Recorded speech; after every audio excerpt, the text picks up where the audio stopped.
I have a scenario for you that I want you to try out. If it's a nice enough day, we're pushing maybe rain coming soon, but if it's a nice enough day, head outside. You'll need some sidewalk chalk probably and a tape measure. We have ours set up for about 10 feet. But I want you to imagine that you're going through a forest and you come across a creek. The creek is wide and you need to jump over it. And so today you're going to be exploring what are the best methods for crossing this creek. So should you do a standing jump or should you do a running jump? Should you launch from your left foot or should you launch from your right foot? Those are all things we're going to be exploring today as we do a little bit of measurement and estimating with our activity.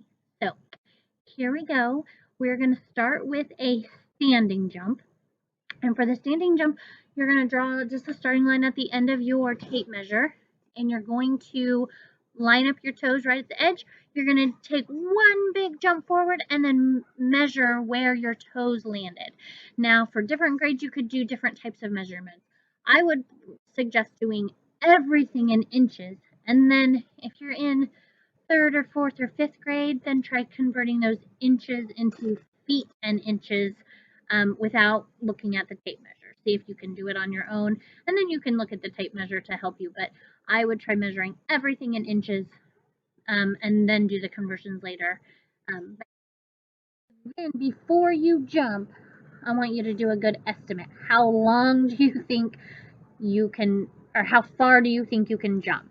Give an estimate first, and you're going to write that down so that you can check back with it after you do your jumps. So, Drake, how long do you think your first jump is going to be when you're standing with 2 feet on the line with your standing jump? 53 inches. So then he's going to just go right on. We just have written. This is not working. The wind is blowing.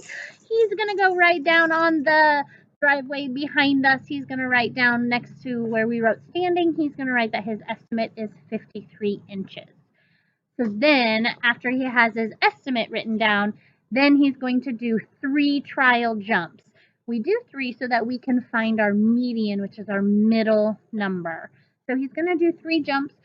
He's going to write down each of those right next to where he wrote his estimate down, and that gives him a chance to compare against his actual measurements versus the estimate that he thought he was going to get. So your first jump is 57 inches. So he's going to go write that down on the driveway right next to where he wrote his estimate. Then he's going to come back and he's going to do 2 more standing jumps.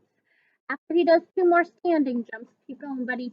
After he does 2 more standing jumps, then he's going to stop and do an estimate for his running jump with his leading with his right leg. That means he's going to launch off of the ground with his right leg planted and launch forward. So he's going to give an estimate for that, and then he's going to do that jump 3 times.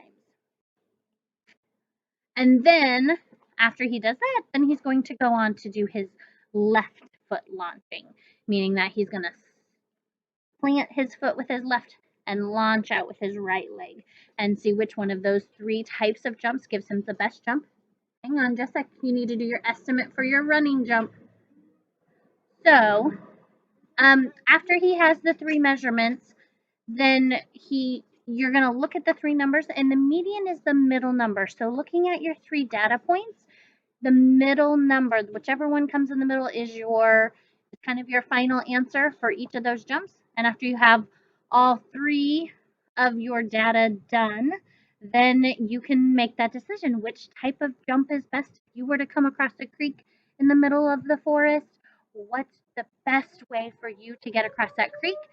And listen to that. It's just a lovely Monday morning.